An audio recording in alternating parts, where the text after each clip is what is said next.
오늘 본문 말씀에 보면 예수님께서 예수님 자신이 이제 생명의 떡이다라고 하는 것을 이스라엘 백성들에게 알려주셨잖아요. 그런데 예수님께서 하신 이 말씀을 이스라엘 백성들과 그리고 특별히 예수님을 따르던 예수님의 제자들이 예수님이 해주시는 나는 생명의 떡이다. 또 나를 통해서 부활을 얻게 될 것이다. 나를 통해서 영생을 얻게 될 것이다. 라고 하는 이 말씀을 이스라엘 백성들도 그렇지만 예수님의 제자들 가운데도 이해하지 못하는 사람들이 많이 있었습니다. 예수님께서 해주신 말씀을 이스라엘 백성들과 제자들이 들을 때 그것을 완벽하게 완전하게 100%다 이해하고 예수님을 따르는 것은 아니었다라고 하는 것이죠. 특별히 오늘 말씀에 보면 64절 말씀에 보면 예수님께서 예수님의 제자들에게 이렇게 말씀을 하십니다. 이스라엘 백성들에게 이렇게 말씀을 하십니다. 64절에 보면요. 그러나 너희 중에 믿지 아니하는 자들이 있느니라 하시니 이는 예수께서 믿지 아니하는 자들이 누구며 자기를 팔 자가 누구인지 처음부터 아심이러라. 아멘. 64절 말씀에 보면 예수님께서 이스라엘 백성들에게 말씀을 전하시면서 뭐라고 말씀하셨냐면 너희 중에 믿지 아니하는 자들이 있다라고 말씀을 하셨습니다.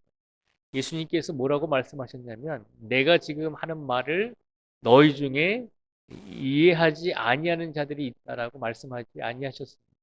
예수님께서는 말씀을 듣는 이스라엘 백성들에게 이해가 아니라 믿음을 원하셨습니다. 우리가 그것을 잘 기억하셔야 됩니다. 우리가 예수님을 믿으면서 예수님의 제자가 되면서 나는 예수님을 잘 알지 못하고 성경도 잘 몰라라고 그렇게 이야기를 할 때가 많이 있습니다. 그런데 예수님께서 복음을 전하시면서 이스라엘 백성들에게 복음을 듣는 이스라엘 백성들과 그리고 예수님의 제자들에게 원하셨던 것은 그들이 이해하는 것이 아니라 그들이 믿는 것을 원하셨습니다.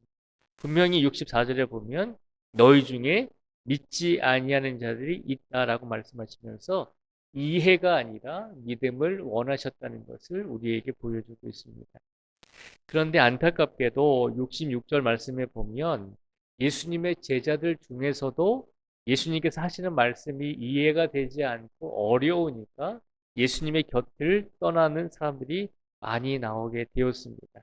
그래서 66절 말씀에 보면 그때부터 그의 제자 중에서 많은 사람이 떠나가고 다시 그와 함께 다니지 아니하더라라고 성경은 기록하고 있습니다.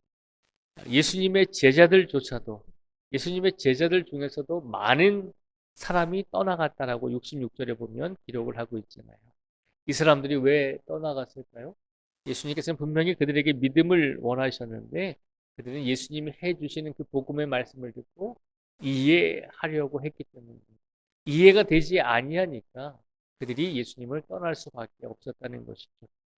그래서 예수님께서 예수님의 제자들 중에서 많은 사람이 떠나는 것을 보시고 남아있는 12제자에게도 질문을 하시잖아요.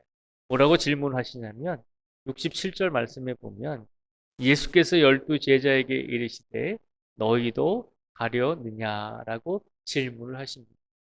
많은 제자들이 이해가 되지 않아서 떠났는데 지금 너희 12제자들도 가려느냐라고 예수님께서 그렇게 묻고 계신 것입니다. 그런데 12제자 중에서도 베드로가 뭐라고 대답을 했냐면 68절과 69절 말씀에 보면요. 이렇게 대답을 합니다. 시몬 베드로가 대답하되 주여 영생의 말씀이 주께 있사오니 우리가 누구에게로 가오리까? 우리가 주는 하나님의 거룩하신 자이신 줄 믿고 알았사옵나이다 라고 이렇게 고백을 합니다. 예수님께서 원하셨던 답을 베드로가 고백을 하고 있는 것이죠. 베드로는 예수님을 이해해서 그 자리에 있는 것이 아니라 나는 예수님을 이해하지 못하지만 예수님께서 우리에게 원하셨던 대로 믿음을 가지고 내가 예수님에 대한 믿음을 가지고 영생의 말씀이 예수님께 있으니 나는 다른 데로 가지 않겠습니다.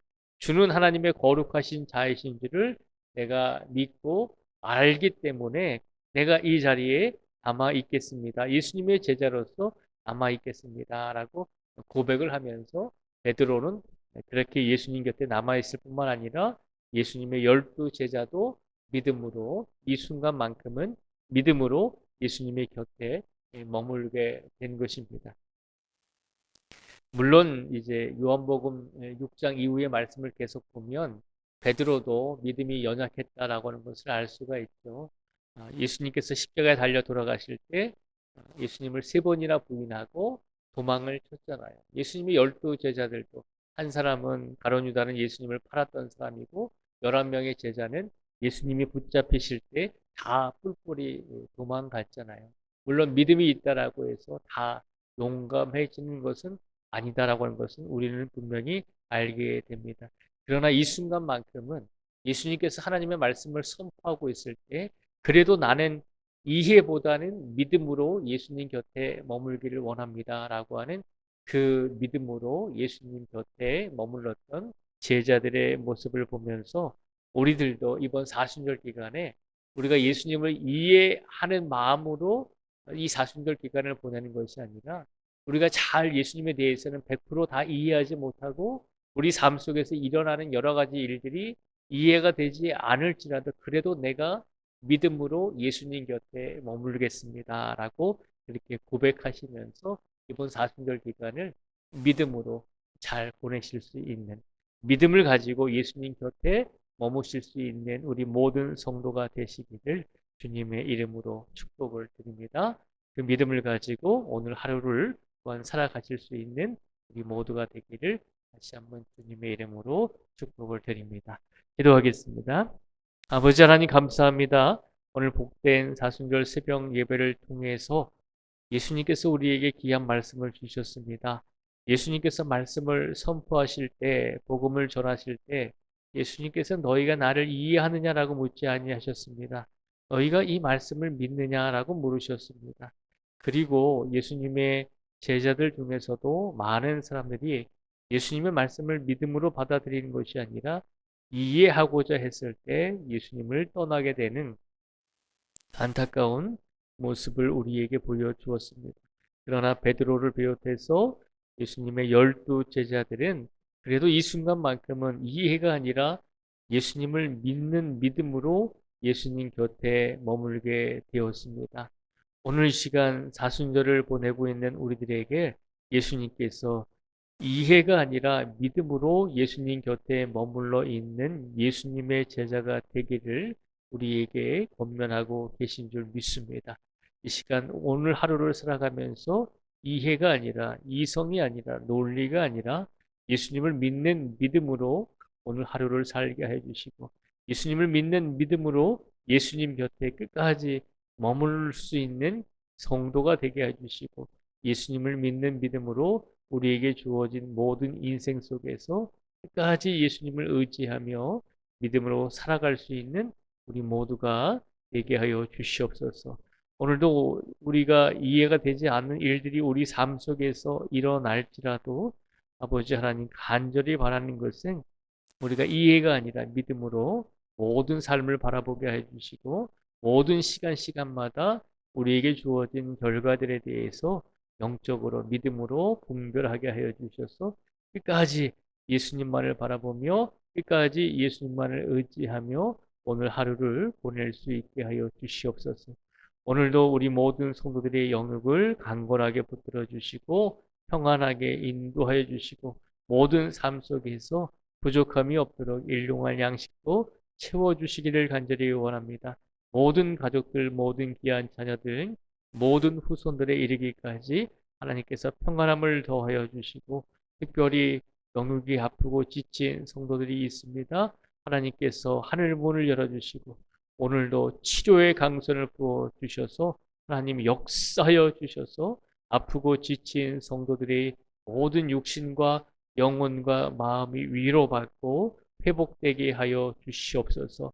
끝까지 기도하게 해 주시고 끝까지 간구하게 해 주시고 끝까지 믿음이 흔들리지 않도록 우리를 붙들어 주시고 함께 하여 주시고 하나님의 손으로 강권적으로 우리의 모든 것을 이끌어 주실 줄 믿습니다. 특별히 오늘은 4구역의 대신방을 진행합니다. 하나님께서 함께 해주시고 그 대신방을 통해서 신방받는 모든 구역원들 한 분 한 분 위에 주님의 놀라운 은혜와 축복이 임할 수 있도록 역사하여 주시고 동행하여 주시기를 간절히 간구하오며 예수님의 이름으로 기도드립니다.